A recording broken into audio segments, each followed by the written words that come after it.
Good morning and welcome to today's International Space Station Update Hour. You're joining us here inside of the International Space Station Flight Control Room at the Johnson Space Center in Houston, Texas, where the Orbit 2 team is currently on console, monitoring all of the systems on board the orbiting laboratory. That team today is being led by Flight Director Heather Rarick, and joining her at the Capcom position to the left is Kathy Bolt, serving as the voice communication link between controllers here on the ground and the astronauts up in space. And those astronauts right now are the Expedition 30 crew, being led by NASA astronaut Dan Burbank there in the front left row, and behind him are Russian cosmonauts Anton Shkaplerov and Anatoly Ivanishin. Moving further across the back row, we have European Space Agency astronaut Andrei Kuipers,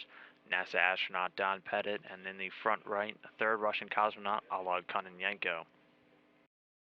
So the crew on board jumping into quite a few activities for the week, starting off with Commander Burbank, who's doing some preparation work for his upcoming undocking and landing. He will be working with Anton Shkaplerov and Anatoly Ivanishin to conduct some leak checks and other tests on their Russian Sokol launch and entry suits, which they will wear while they depart the International Space Station and land in their Soyuz TMA-22 spacecraft. That all set up to take place on April 27th, just under 2 weeks from now. Aside from those leak checks and tests, Commander Burbank is doing some maintenance work on the water recovery system, hooking up a transfer pump to transfer some fluid from the wastewater bus. And we will also be preparing some items in one of the express racks, specifically something called DECLIC, or the device for the study of critical liquids and crystallization. So he'll be relocating that from one express rack to another. Meanwhile, Anton Shkaplerov, the commander of that Soyuz TMA-22 vehicle, will be involved in those Sokol launch and entry suit checks, and also doing some other preparation work for their upcoming return to Earth, again, that coming up on April 27th. Aside from getting those suits ready, he'll be working in the Soyuz vehicle, hooking up a cooler and dryer, and also doing some fan cleanings in the Poisk module. And then while he's doing all of those, Anatoly Ivanishin, the third member of that Soyuz crew that'll be returning to Earth, will be doing some fan screen cleanings of his own in the Rassvet module, and also will be laying out the Sokol entry suits and all of the astronaut gloves for drying and cooling, and then eventually stowing those away once that's all completed. Our third Russian cosmonaut, Oleg Kononenko, who will become the commander of the International Space Station following the departure of current Expedition 30 Commander Burbank, is doing some pretty routine work over on the Russian segment, transferring some waste fluids and urine over to the currently docked Progress 46 spacecraft, which will be undocking a little bit later this week, and then eventually burning up in the atmosphere upon re-entry. He'll also be involved in a Russian experiment a little bit later today known as Uragan. We'll be doing some Earth observations and taking photography.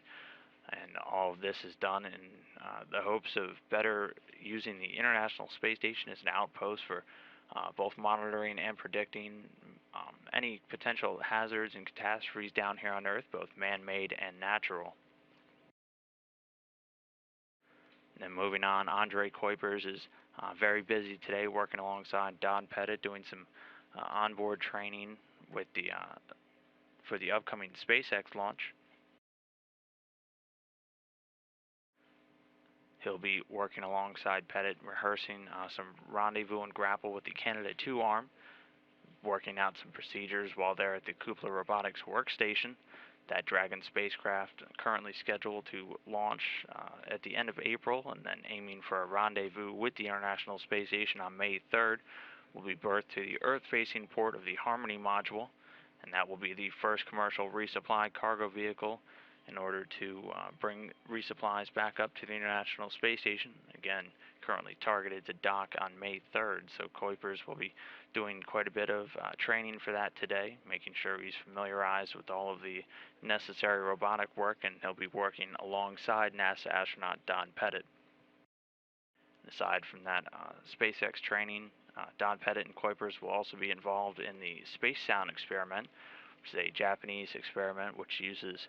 a metallic bowl-like object and a stick generating kind of a constant buzzing noise that's then recorded with 3D microphones, and then